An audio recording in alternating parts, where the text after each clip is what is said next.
क्या पूर्व जन्मों के कर्म का फल इस जन्म में भोगना पड़ता है? तो दोस्तों इस वीडियो को पूरा जरूर देखें, साथ ही अगर चैनल पर नहीं हो तो चैनल को सब्सक्राइब जरूर करें। कुछ लोगों की कुंडली देखकर यह बोला जाता है कि उनको पूर्व जन्म के बुरे कर्मों का फल भोगना पड़ रहा है।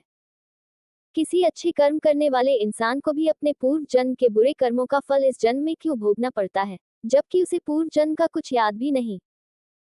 आपने किसी से कुछ रुपए लिए थे और किसी भी कारणवश ये पैसे आपने उनको नहीं लौटाया और आप इस बात को अब भूले भी गए, तो क्या आपका ये लेन देन को खत्म माना जाए?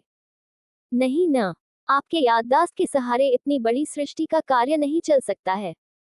अब बात रही कर्मों के फल का भोगना, चाहे अच्छे कर्म का फल हो या बुरे कर्म का फल, दोनों ही कर्मों का फल आपको अवश्य ही मिलेगा। जिस प्रकार बैंक अकाउंट में पैसे जमा करते रहने से बैंक बैलेंस बढ़ता ही रहता है, ठीक ऐसे ही हमारे अच्छे और बुरे कर्म के फल हमारे अकाउंट में जमा होता रहता है, और इस जमा को आप प्रारब्ध समझिए या भाग्य या दुर्भाग्य समझिए। अगर अच्छे कर्म जमा है तो भाग्य और बुरे कर्म जमा है तो दुर्भाग्य है। और इन दोनों ही कर्मों का फल कब, किस रूप में, कितना और कैसे मिलेगा, ये बात किसी के हाथ में नहीं है।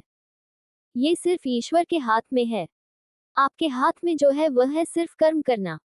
अब बात रही कुंडली की या हस्तरेखा की, तो ये भी कर्मों के अनुसार ही बनते और बिगड़ते हैं। और इस दोनों विद्या के जानकार लोग आपके कुंडली या हस्तरेखा देखकर बताते रहते हैं। आयुर्वेद के जानकार वैद्य के पास जाइए तो वे आपके नाड़ी की चाल, धड़कन की गति से ये पता लगा लेते हैं कि आप क्या क्या खा के आए हैं।